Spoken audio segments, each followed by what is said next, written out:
कहा जाता है, कहीं कुछ कहा जाता है, तो हम यही समझा रहे हैं कि हम इंसान हैं।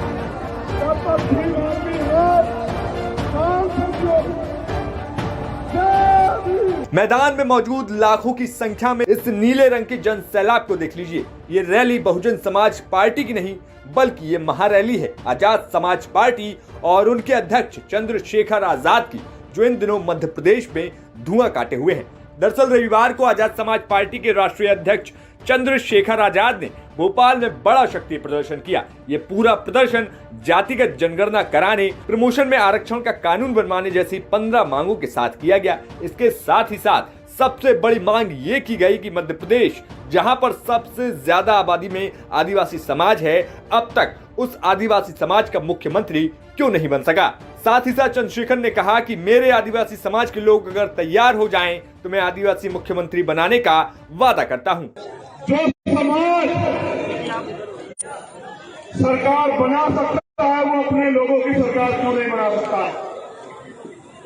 इस मध्य प्रदेश में अनुसूचित जाति जनजाति का मुख्यमंत्री क्यों नहीं बन सकता, आप बताओ मुझे।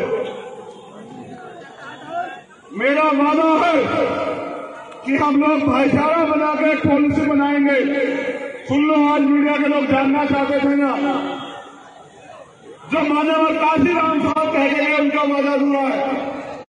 अगर मेरे आदिवासी समाज के लोग तैयार हो जाए तो पहला आदिवासी मुख्यमंत्री हम लोग बनाने का काम करेंगे। मंच से जब चंद्रशेखर आजाद बोल रहे थे उस समय उनके समर्थक मंच के पास तक सुरक्षा घेरा तोड़ते हुए आगे आ गए और एक तरीके से अनियंत्रित स्थिति देखने को मिल रही थी, जिसकी वजह से चंद्रशेखर ने बीच में एक बार अपना भाषण रोक भी दिया था।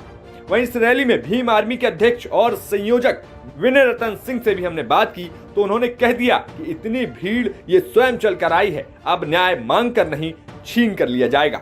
ये जन सैलाब आप देख रहे हैं, ये जन सैलाब किसी ने बुलाया नहीं है, ये खुद चल कर आया अपने अधिकार को बचाने के लिए।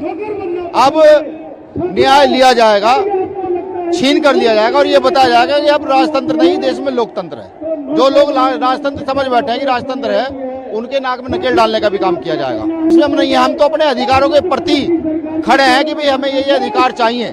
सदियों से हम शोषित वंचित रहे हैं। कभी कोई हमें ताड़ना के अधिकारी बताता है, कभी कोई पीटने के लिए कह देता है, कहीं कुछ कहा जाता है, कहीं कुछ कहा जाता है, तो हम यही समझा रहे हैं कि हम इंसान हैं, जानवर नहीं है। हम अपने अधिकार के प्रति सचेत हैं, खड़े हैं, सबको होना चाहिए। कुछ लोगों के दर्द है कि इतनी बड़ी आबादी आज इस देश में हिस्सा मांग रही है, जिसके पास जमीन में कोई हिस्सा नहीं है, यहाँ की संपदा में कोई हिस्सा नहीं है, वो आबादी हिस्सा मांगने लगी है।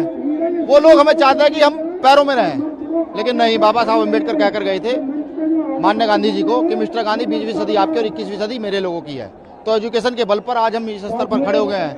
ये जन सैलाब उसी का प्रमाण भी है। लेकिन भोपाल के दशहरा मैदान में आयोजित रैली में भीड़ के बाद सभी पार्टियों के माथे पर शिकन आ सकती है। बहरहाल जानकारी के लिए बता दें कि मध्य प्रदेश में बहुजन समाज पार्टी भी चुनाव लड़ती आई है और कई सीटों पर जीत भी दर्ज करती है। 2018 के चुनाव में 2 सीटों पर बसपा ने जीत दर्ज की थी। तो अब इसी साल 2023 में मध्य प्रदेश में फिर एक बार चुनाव है। ऐसे में आजाद समाज पार्टी